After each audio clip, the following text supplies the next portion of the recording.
दोस्तों नमस्कार, स्वागत है आप सभी का अभियान सिविल सर्विसेज में। और आज हम लोग बात करेंगे 24 और 25 नवंबर से संबंधित जितने भी महत्वपूर्ण करंट अफेयर्स हैं उनके बारे में। दोस्तों लाइव क्लास लेने में कुछ प्रॉब्लम आ रही है तो ये रिकॉर्डेड क्लास ही चलेंगी कुछ दिन, इस पूरे महीने मान के चलिए। और जिसमें हम लोग डिटेल बातचीत करेंगे आज कुछ मुद्दों पर। पहले देख लेते हैं दोस्तों कौन कौन से प्रमुख मुद्दे हैं जो हमारे लिए बहुत ही ज़्यादा महत्वपूर्ण है। आज की बारे में हमारे कुल 7 हैं 2 दिन से, यानी कि 24 और 25 से कुल हमारे पास 7 न्यूज़ हैं। इन पर हम लोग डिटेल बातचीत करेंगे। तो चलिए दोस्तों देख लेते हैं क्या है इसका डिटेल। पहला है फातिमा बीबी। फातिमा बीबी जो है भारत की पहली महिला मुख्य न्यायाधीश थी। इनका जो है देहांत हो गया है, इसके बारे में हम लोग बात करेंगे। साथ ही दोस्तों बात करेंगे हम संयुक्त सैन्य अभ्यास आश्रा हिंद 2023 के बारे में। यह किन किन देशों के बीच जो है आयोजित किया जा रहा है और क्या है इसकी विशेषता, कहाँ पर आयोजित किया जा रहा है, इससे संपूर्ण जानकारी हम लेंगे। तीसरा है गिरीश चंद्र मुर्मू को एक नया अंतर्राष्ट्रीय पद जो है दिया गया है। कौन सा पद है, क्या है, डिटेल हम लोग बात करेंगे गिरीश चंद्र मुर्मू के बारे में। किस पद पर हैं वो भारत में, कमेंट बॉक्स में बताइए अभी। भारत नेपाल संयुक्त सैन्य अभ्यास जो है सूर्य किरण जो है वो इसका जो है 17वां जो है संस्करण जो है यहाँ पर आयोजित किया गया। कहाँ पर आयोजित किया गया, क्या है विशेष बातें, इस पर हम लोग डिटेल बातचीत करेंगे। और आज की पांचवी जो न्यूज़ है नवा राष्ट्रीय प्रदूषण प्रतिक्रिया अभ्यास, जिसको पोलरेक्स बोला गया है। नेट पोलरेक्स ये दोस्तों समुद्र में जो ऑयल स्पिल होता है उसको बचाव के लिए और समुद्री प्रदूषण को दूर करने के लिए एक जो है अभ्यास रखा गया है विभिन्न सेनाओं और अन्य क्षेत्रों के बीच। इस पर हम लोग बात करेंगे। और साथ ही दोस्तों बात करेंगे हम लचित दिवस कब मनाया जाता है। लचित बोरफुकन कौन थे, इतिहास में इनका क्या महत्व है, असम के इतिहास में इनका महत्वपूर्ण योगदान, असम की स्वतंत्रता संग्राम में इनका क्या योगदान है, और भी अन्य चीजें इस पर हम लोग डिटेल बातचीत करेंगे। साथ ही बात करेंगे दोस्तों हम लोग अंतर्राष्ट्रीय चीनी संगठन आईएसओ, भारत वर्ष 2024 के लिए इस संगठन का अध्यक्ष बना है। यानी कि आईएसओ अंतर्राष्ट्रीय चीनी संगठन, इंटरनेशनल शुगर ऑर्गेनाइजेशन जो है आईएसओ, इसका जो है भारत अध्यक्षता ग्रहण किया है। इस पर हम लोग डिटेल बातचीत करेंगे। तो ये कुल 7 न्यूज़ हैं आज से संबंधित है दोस्तों। और चलिए हम लोग एक एक करके डिटेल देख लेते हैं। उससे पहले दोस्तों हमारे कुछ कार्यक्रम हैं, उन कार्यक्रम जो है आप ज्वाइन कर सकते हैं अभियान सिविल सर्विसेज ऐप डाउनलोड करके। और उस पर जो है कौन कौन से कार्यक्रम हैं इनके बारे में हम लोग बात करते हैं, जिसके लिए आप दिया 30 कोड यूज करके ये सारे कोर्स का लाभ ले सकते हैं। इनकी जो स्कीम है उसका लाभ ले सकते हैं। दोस्तों हमारा जो करंट अफेयर्स का daily current affairs, monthly current affairs, weekly current affairs 1200 MCQ के साथ पूरे साल भर का करंट अफेयर्स की पीडीएफ जो है वो मात्र 287 रुपये में आपको दे दी जा रही है। आपका जो है यहाँ पर ऐप पर जा करके ये लाभ ले सकते हैं। मिशन सचिवालय जो है उसमें आपकी टेस्ट सीरीज है 560 रुपये में, जिसमें आपको 90 दिन रेगुलर प्रैक्टिस होगी। और जीएस, हिंदी, करंट अफेयर्स सभी के टेस्ट होंगे, डेली वीडियो क्लासेज और पीडीएफ और कुछ वीडियो क्लासेस जो होंगे करंट अफेयर से मिलेंगे। ठीक है ना, 30 एमसीक्यू और डेली इस पे आपको मिलेंगे, तो ये आप ध्यान में रखेंगे। साथ ही दोस्तों हमारा जो है मिशन सचिवालय आपका मेंस बैच है वो 1077 रुपये में है आपका। ये जो है 90 जो है टेस्ट सीरीज आदि भी इसमें अवेलेबल हैं। साथ ही दोस्तों यहाँ पर जो है 120 क्वेश्चन पे जो है हमारा एनुअल आंसर राइटिंग प्रोग्राम है, इसको आप ज्वाइन कर सकते हैं। और साथ ही ज्वाइन कर सकते हैं 75 डे हार्ड चैलेंज और वीकली ऐसे राइटिंग प्रैक्टिस भी। और मिशन सचिवालय में हमारा एक मेंटोरशिप बैच है, उस पर ज्वाइन कर। चलिए दोस्तों शुरू करते हैं। आज की जो पहली न्यूज़ है वह फातिमा बीबी के बारे में। फातिमा बीबी के बारे में हम लोग देख लेते हैं। भारत के सर्वोच्च न्यायालय की पहली महिला न्यायाधीश, मुख्य न्यायाधीश नहीं, पहली न्यायाधीश थी, के बारे में हम लोग बात करेंगे। पहली न्यायाधीश हैं महिला न्यायाधीश। इनका निधन जो है 96 वर्ष की आयु में 23 नवंबर 2023 को निधन हो गया। वह केरल के पतन मतिट्टा पतन पतनमतिट्टा जिले से जो है 1927 में ये इनका जन्म हुआ था। इन्होंने तिरुवनंतपुरम स्थित यूनिवर्सिटी कॉलेज से बीएससी की डिग्री हासिल की और फिर तिरुवनंतपुरम स्थित विधि महाविद्यालय से कानून की डिग्री ली थी। भारत की पहली महिला न्यायाधीश बनी थी। मुख्य न्यायाधीश नहीं है दोस्तों, आप ध्यान रखिएगा, पहली महिला न्यायाधीश है। न्यायमूर्ति बीबी ने 1950 में वकील के रूप में अपना करियर शुरू किया। उन्होंने केरल के अधीनस्थ न्यायिक सेवाओं में मुंसिफ के रूप में कार्य किया और 1974 में जिला और सत्र न्यायाधीश बनी। 1980 में आयकर अपीलीय न्यायाधिकरण के सदस्य के रूप में नियुक्त किया गया न्यायमूर्ति बीबी को। 1983 में केरल उच्च न्यायालय में नियुक्त किया गया। उन्होंने 1989 में भारत के सर्वोच्च न्यायालय में नियुक्ति प्राप्त की, जो भारत इतिहास में किसी भी न्यायपालिका में नियुक्त होने वाली पहली मुस्लिम महिला भी थी, ये भी ध्यान रखिएगा। वह 1992 में उच्चतम न्यायालय से सेवानिवृत्त हुई, ये ध्यान रखिएगा। 96 वर्ष की आयु में इनका निधन हो गया। चलिए दूसरी न्यूज़ हम देखते हैं दोस्तों। संयुक्त सैन्य अभ्यास जो है आस्ट्रा हिंद, नाम से ही आपको कंफर्म है कि ऑस्ट्रेलिया और भारत के बीच ये अभ्यास आयोजित किया जा रहा है। भारतीय सशस्त्र बल और ऑस्ट्रेलियाई सशस्त्र बलों के बीच जो है संयुक्त सैन्य अभ्यास आस्ट्रा हिंद 2023 का दूसरा संस्करण 22 नवंबर से लेकर के 6 दिसंबर तक यह चलेगा और ऑस्ट्रेलिया के पर्थ में आयोजित किया जा रहा है। ठीक है ना, तो इसको आप याद रखेंगे। ये कहां पर आयोजित किया जा रहा है? ऑस्ट्रेलिया के पर्थ में आयोजित किया जा रहा है। इस अभ्यास में दोनों देशों की सेनाओं ने संयुक्त रूप से युद्धक कौशल, सामरिक संचार और समन्वय का अभ्यास किया। यह इस अभ्यास का उद्देश्य क्या है दोस्तों?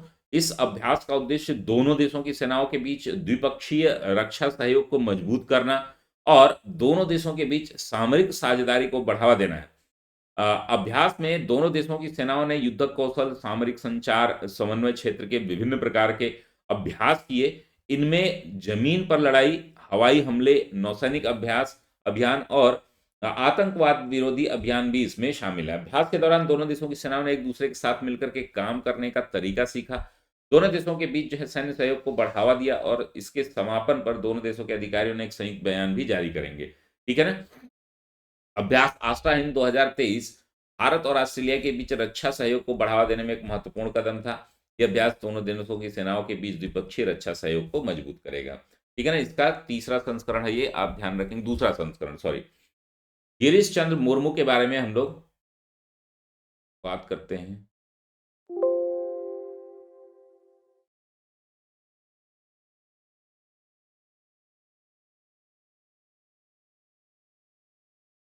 गिरीश चंद्र मुर्मू के बारे में हम लोग बात करेंगे दोस्तों। यहां पर भारत के नियंत्रक और महालेखा परीक्षक हैं, कैग हैं। गिरीश चंद्र मुर्मू को 2024 के लिए संयुक्त राष्ट्र लेखा परीक्षक पैनल का उपाध्यक्ष नियुक्त किया गया है। ये वाइस चेयरमैन है वहां के। ठीक है ना। मुर्मू को 21 नवंबर 2023 को न्यूयॉर्क में संयुक्त राष्ट्र मुख्यालय में आयोजित बाहरी लेखा परीक्षकों के पैनल के 63वें सत्र में चुना गया है। मुर्मू का चयन भारत की प्रतिबद्धता और वैश्विक ऑडिट परिदृश्य को आकार देने में सक्रिय भूमिका को रेखांकित करता है। वह पहले ही 2019 से 2023 तक 4 साल के लिए विश्व स्वास्थ्य संगठन यानी कि WHO के बाहरी लेखा परीक्षक के रूप में कार्य कर चुके हैं। मुर्मू के उपाध्यक्ष के रूप में कार्यकाल जो है 2024 से 2027 तक होगा। इस अवधि के दौरान वह संयुक्त राष्ट्र सचिवालय, फंड, कार्यक्रमों और विशेष एजेंसियों ऑडिट के लिए पैनल की जिम्मेदारी भी संभालेंगे। दोस्तों चौथी न्यूज हम देख लेते हैं। भारत नेपाल संयुक्त सैन्य अभ्यास सूर्य किरण जो है, ये इसका जो है 17वां जो है वो किया जा रहा है। तो देख लेते हैं एक बार। भारत नेपाल संयुक्त सैन्य अभ्यास सूर्य किरण 17वां जो है पिथौरागढ़ में 24 नवंबर 2023 से शुरू हुआ और यह जो है 7 दिसंबर 2023 तक चलेगा। इस अभ्यास में भारतीय सेना की एक बटालियन और नेपाली सेना की एक बटालियन हिस्सा ले रही है। इस अभ्यास का उद्देश्य क्या है? दोनों देशों की सेनाओं के बीच द्विपक्षीय रक्षा सहयोग के बीच बढ़ावा देना, दोनों देशों के बीच सामरिक साझेदारी को मजबूत करना। साथ ही अभ्यास के दौरान दोनों देशों की सेनाएं पहाड़ी इलाकों में जंगल युद्ध, आतंकवाद विरोधी अभियान और मानवीय सहायता और आपदा राहत कार्यों में अंतर संचालन का अभ्यास करेगी। अभ्यास के समापन पर दोनों देशों के सैन्य अधिकारियों पर एक संयुक्त बयान जारी करेंगे। भारत और नेपाल के बीच संयुक्त सैन्य अभ्यास सूर्यकिरण एक वार्षिक कार्यक्रम है। यह अभ्यास दोनों देशों के बीच रक्षा सहयोग को बढ़ावा देता है। चलिए आगे बढ़ते हैं दोस्तों। आज की जो हमारी 5वीं न्यूज है, नवा राष्ट्रीय प्रदूषण प्रतिक्रिया अभ्यास नेट पोलरेक्स जो है वह, इस पर हम लोग डिटेल बातचीत करेंगे। नेट पोलरेक्स जो है ये नवा संस्करण है इसका। भारतीय तटरक्षक बल यानी कि ICG, इंडियन कोस्ट गार्ड जो है, ने राष्ट्रीय तेल रिसाव आपदा आकस्मिकता योजना NOSDCP के अनुरूप वाडिनार तट पर राष्ट्रीय स्तर के प्रदूषण प्रतिक्रिया अभ्यास यानी कि नेट पोलरेक्स के नवे संस्करण की शुरुआत की। यह अभ्यास 24 और 25 नवंबर को आयोजित किया जा रहा है, यानी कि 24 और 25 नवंबर को आयोजित किया गया। अभ्यास में भारतीय तटरक्षक बल, भारतीय नौसेना, भारतीय वायुसेना, भारतीय जल संसाधन मंत्रालय, पर्यावरण और वन जलवायु परिवर्तन मंत्रालय, गुजरात सरकार और अन्य संबंधित एजेंसियां भी इसमें पार्टिसिपेट कर रही हैं। अभ्यास का उद्देश्य क्या है दोस्तों? समुद्री प्रदूषण प्रतिक्रिया तंत्र के विभिन्न पहलुओं का परीक्षण करना और किसी भी समुद्री रिसाव की आकस्मिकताओं से निपटने के लिए संसाधन एजेंसियों की तैयारी का आकलन करना। दोस्तों आप सभी को पता है कि ऑयल स्पिल एक बड़ी समस्या है। ऑयल स्पिल जो है, जैसे कि आप देख रहे हैं कि ये कोई पोर्ट है, यहाँ से जो है ये कोई शिप है जा रही है, कंटेनर लेकर के जा रहा है, यहाँ से तेल रिसाव हो गया, ये तेल गिर गया। तेल गिर गया तो इसको कैसे जो है हम सफाई करेंगे, कैसे पॉल्यूशन को हटाएंगे, और एक बड़ी समस्या होती है मरीन इकोसिस्टम के लिए। अभ्यास में एक काल्पनिक तेल रिसाव की स्थिति का अनुसरण किया जाएगा और एजेंसियों को तेल रिसाव को नियंत्रित करने, प्रभावित क्षेत्रों को साफ करने और पर्यावरणीय नुकसान को कम करने के लिए आवश्यक कार्रवाई करने पर बल दिया जाएगा। नवा राष्ट्रीय प्रदूषण प्रतिक्रिया अभ्यास एक महत्वपूर्ण पहल है जो समुद्री प्रदूषण से निपटने के लिए भारत की तैयारी को मजबूत करने में मदद करेगा। यह अभ्यास विभिन्न एजेंसियों के बीच समन्वय और सहयोग को बढ़ावा देने में मदद करेगा। दोस्तों हमारा जो छठा न्यूज है वो है लचित दिवस और लचित बोरफुकन। लचित बोरफुकन कौन थे दोस्तों, क्या है इनकी विशेषता, और क्या इन्होंने स्वतंत्रता संग्राम में और अहोम जो शासन है उसके में क्या योगदान दिया था, इस पर हम लोग डिटेल बातचीत करेंगे। तो लचित दिवस हर साल जो है 24 नवंबर को असम में मनाया जाता है। यह दिन अहोम सेनापति लचित बोरफुकन की जयंती के रूप में मनाया जाता है। लचित बोरफुकन को असम के इतिहास में एक महान योद्धा और सेनापति के रूप में याद किया जाता है। उन्होंने 1671 में सरायघाट की लड़ाई में मुगल सेना को हरा करके असम की स्वतंत्रता की रक्षा की थी। लचित बोरफुकन का जन्म 24 नवंबर 1616 को असम के जोरहाट जिले में हुआ था। उनके पिता राजा सुबाहा सिंह अहोम साम्राज्य के सेनापति थे। लचित बोरफुकन ने बचपन से ही युद्ध कौशल और रणनीति का अध्ययन किया था। वह एक कुशल योद्धा और एक चतुर सेनापति थे और असम की स्वतंत्रता में इनका बड़ा योगदान है। 1661 में लचित बोरफुकन को अहोम साम्राज्य के सेनापति नियुक्त किया गया। उन्होंने अपने नेतृत्व में अहोम सेना को मजबूत किया और मुगल साम्राज्य के खिलाफ जो है कई सफल अभियानों का नेतृत्व किया। 1671 में सरायघाट की लड़ाई में मुगल सेना को हराकर असम की स्वतंत्रता की रक्षा की और यह लड़ाई अहोम साम्राज्य की एक महत्वपूर्ण जीत थी। लचित बोरफुकन की वीरता नेतृत्व एक एक अमर कहानी है उनकी। इनकी मृत्यु जो है 1672 में हुई। उनकी मृत्यु के बाद उन्हें असम में एक राष्ट्रीय नायक के रूप में सम्मानित किया गया। उनके सम्मान में 24 नवंबर को लचित दिवस के रूप में मनाया जाता है। लचित बोरफुकन का नाम आप जरूर याद रखेंगे, ये काफी महत्वपूर्ण योद्धा है। आज की अंतिम न्यूज है दोस्तों, और ये भी काफी महत्वपूर्ण है क्योंकि इसमें कई सारे आंकड़े भी हैं। हम देखेंगे कि अंतर्राष्ट्रीय चीनी संगठन ISO ने अपनी 63वीं परिषद बैठक में घोषणा की कि भारत वर्ष 2024 के लिए संगठन का अध्यक्ष होगा। इस संगठन का मुख्यालय जो है लंदन में है। वैश्विक चीनी क्षेत्र का नेतृत्व करना देश के लिए एक बड़ी उपलब्धि है और इस क्षेत्र में देश के बढ़ते कद को दर्शाता है। ISO परिषद बैठक में भाग लेते हुए भारत के खाद्य सचिव श्री संजीव चोपड़ा ने कहा कि भारत 2024 में ISO की अपनी अध्यक्षता की अवधि के दौरान सभी सदस्य देशों के समर्थन और सहयोग चाहता है। गन्ने की खेती, चीनी, एथेनॉल उत्पादन में अधिक टिकाऊ प्रथाओं को अपनाने और उप उत्पादों को बेहतर उपयोग के लिए सभी सदस्य देशों को एक साथ लाने पर ध्यान केंद्रित करना चाहता है। भारत दुनिया का चीनी का सबसे बड़ा उपभोक्ता देश है और दूसरा सबसे बड़ा उत्पादक देश रहा है। वैश्विक चीनी खपत में लगभग 15% हिस्सेदारी, चीनी के लगभग 20% उत्पादन के साथ भारतीय चीनी रुझान जो है वैश्विक बाजारों को बहुत प्रभावित करते हैं।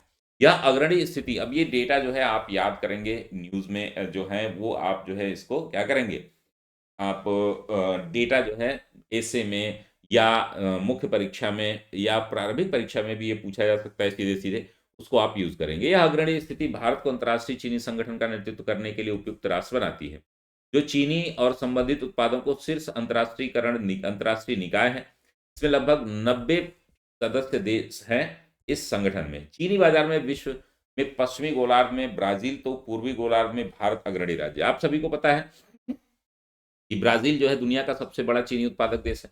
अब अमेरिका और ब्राजील के साथ इथेनॉल उत्पादन में दुनिया का तीसरा सबसे बड़ा देश होने के नाते भारत ने हरित ऊर्जा के प्रति अपनी प्रतिबद्धताओं और घरेलू बाजार के अधिशेष चीनी की चुनौतियों को जीवाश्म ईंधन आयात के समाधान में बदलने की क्षमता दिखाई है और इसे COP20 यानी कि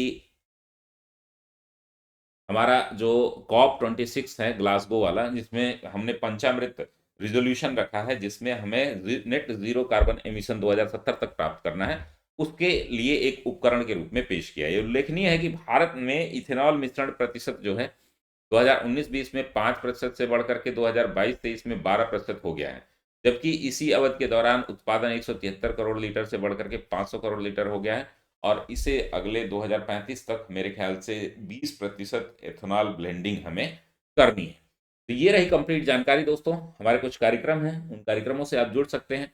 अभियान सिविल सर्विसेज जो है ऐप के माध्यम से आप जो है दिवाली ऑफर के रूप में दिया 30 कोड यूज करके आप सभी कोर्सेज पर आप 30% डिस्काउंट ले सकते हैं।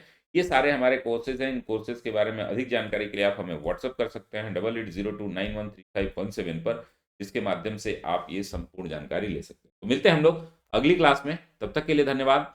स्वस्थ रहिए, मस्त रहिए, व्यस्त रहिए।